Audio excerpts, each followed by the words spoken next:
In the wee hour of the night, I heard a knock on my front door, and I knew it was him. Reluctantly, I opened the door, hoping that we would argue this out like we had done on one too many occasions. He pushed me across the room as he made his way in. I started to tremble. I didn't understand what was going on. "I know you're sleeping with someone else," he screamed. "What is his name?" As he drew closer, he grabbed me by the neck, making it hard for me to call for help. He tortured me for 4 hours, beating, kicking, and verbally abusing me. I screamed for help, but in vain. In that moment, it dawned on me that I was alone, and that people didn't care to meddle in couples' issues. I remember thinking about the many sacrifices my father had made in raising me as a strong woman. Yet here I was, at the mercy of another man over baseless accusations. I recalled the many conversations my sisters and I had had over the wrong men. But how were we to differentiate the wrong ones from the right ones? I quickly made a bold decision to survive that night. If not for my sake, then for the sake of the family that loved me so dearly. "I am someone's daughter, a sister, a friend. Please don't do this to me," I pleaded with my attacker.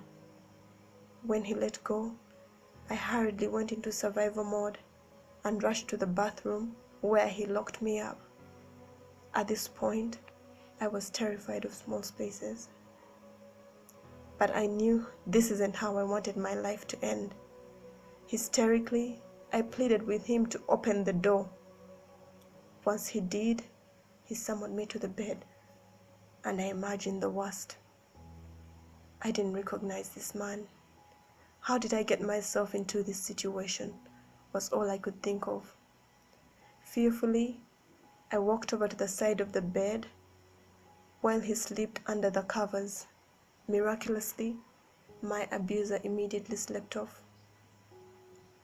They say what doesn't kill you makes you stronger, and that night I understood that saying better. I anxiously awaited for the morning because I knew walking away that night would set him off again. When the sun rose, I walked away from 3 years of my life with more lessons than regrets. While society continues to encourage stereotypes like, "If he doesn't beat you, he doesn't love you," more than 60% of women continue to experience intimate partner violence, yet never seek for help of any sort.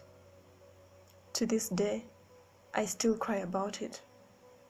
I continue to struggle with forgiving him, and I still blame myself for everything. However, I refuse to be silent at the expense of another woman's life. Violence against women and girls is a violation of human rights, and together we must fight this foolishness.